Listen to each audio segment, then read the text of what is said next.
the taxes. Because otherwise, you might not get paid, and of course, that always hurts when you sell a property and then you don't get paid. Or, in order to get paid, you've got to cut your commission. And then there's the situation, of course, where the deal doesn't even close because there's not enough money. And that's the situation where, you know, we had one, we were selling a property, they were expecting to buy a property, the agent's all happy, we've got a purchase and sale, it's a pretty nice deal. The only trouble is what the client didn't tell them was that they had a $278,000 Revenue Canada lien on them. So we find that out a couple of days before the closing, and we go to the client and say, hey, you know, we got a little bit of a problem here. Now, the one thing we can do is if you're made aware of this early enough, we can negotiate. And we were, in this case, able to negotiate with Revenue Canada, and they took about $40,000. They took what the equity was. Of course, the client thought, for whatever reason, they thought that somehow they were going to be able to take that $40,000 and put it towards their purchase. Well, Revenue Canada, you know, they had a different view on that. They thought, you know, if there's any equity in this property, we're taking it. Now, they did pay the realtors in that situation. But, you know, in many situations, maybe we have similar situations like this where it seems listing agents haven't done their homework. There's first mortgages, there's second mortgages, they're in default, there's property taxes owing, and there's Revenue Canada liens. Nobody seems to be aware of this until the last minute, and then the deal collapses. And then, you know, the other lawyers suggest to us, we were acting on one of these a couple of weeks ago, we were buying, they said, well, we'll just, we'll put them into bankruptcy. And since they can't sell, she's already bankrupt, we'll just bankrupt him and then we'll sell. Well, of course, on a bankruptcy, guess what? You don't get paid. So, you know, once again, you want to be doing your homework. You want to be making sure that you can verify the taxes. In Kitchener, the City of Kitchener Tax Department is great to deal with.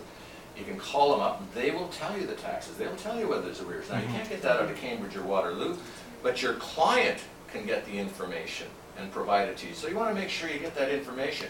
You should also be checking. I mean, we had a deal last week, and the agent calls me in a panic from a Cambridge agent. Says, geez, I'm on both ends of this deal, and I just found out he has a second mortgage. He didn't say he had a second mortgage. You know, so this is why it's really important that once again you do your homework and you sub-search the title to make sure that you count the number of mortgages they have. And of course, when you're talking to them, lines of credit, everybody thinks a line of credit isn't a mortgage. Well, a line of credit, if they've got a decent interest rate, is going to be registered on the property, and it's going to be a mortgage. So you want to be, you know, sub-searching, you want to be checking executions to make sure there's none of these Revenue Canada liens. Because all of these things can be negotiated if you're made aware of it up front. So if you get that information up front, you spend a little money, then you'll get paid. Even second mortgages, first mortgages, we're negotiating right now on a first mortgage. It's in power sale proceedings. But we've been able to negotiate with the bank, and the bank will, they'll go along with taking whatever's left over and they'll pay the agents. But, you know, it takes weeks to negotiate this with the bank. And then, you know, we will have our client consent to a judgment, etc.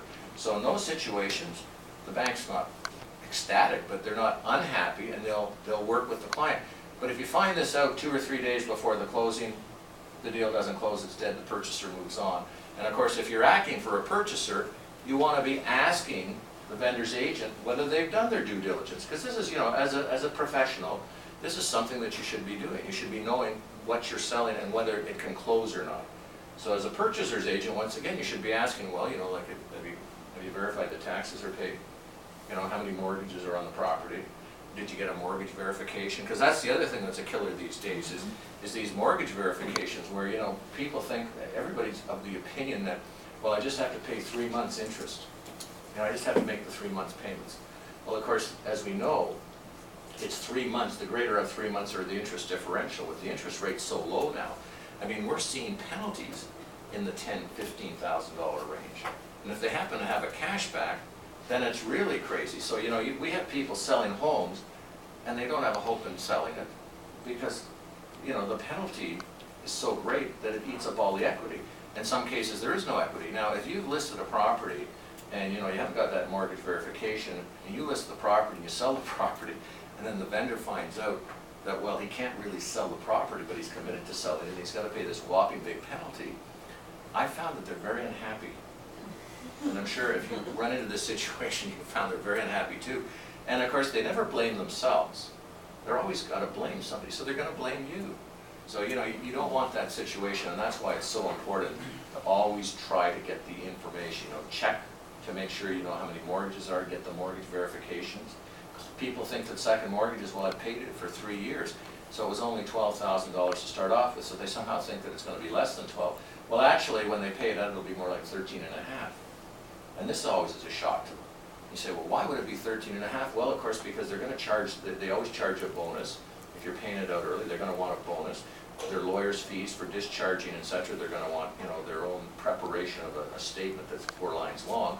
They're going to want $250 for that, and before you know it, and then there's the NSF charges that are always there, $250. I mean, I have some second mortgagees, they make more money off the NSF charges on these things than they do off the interest on the mortgage.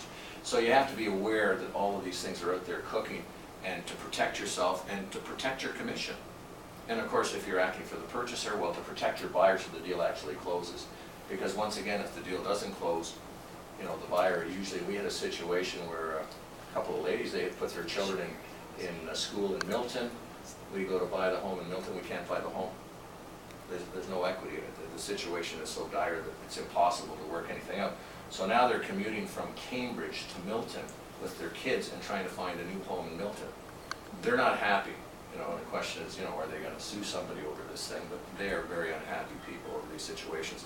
So get your information, do your due diligence, and even on a purchaser's point of view, ask to see whether the other side has done their due diligence. And then, of course, knowledge is power. Your client will be very impressed when you're asking these questions and saying, well, unless, you know, they've done these things, do we really want to make an offer on this property where, you know, we might not be able to close it? And of course, more importantly, you might not be able to get paid. Now, you probably don't want to raise that up front with your client. But if you have a buyer agency agreement, if the vendor can't pay you, the buyer's still on the hook. So you're really doing it for the buyer as well. It's in their interest to make sure, and your interest to make sure that these deals will come together, etc. But we're seeing all sorts of disasters like this. Now, the other thing you have to be aware of is in these tough economic times, people buy new homes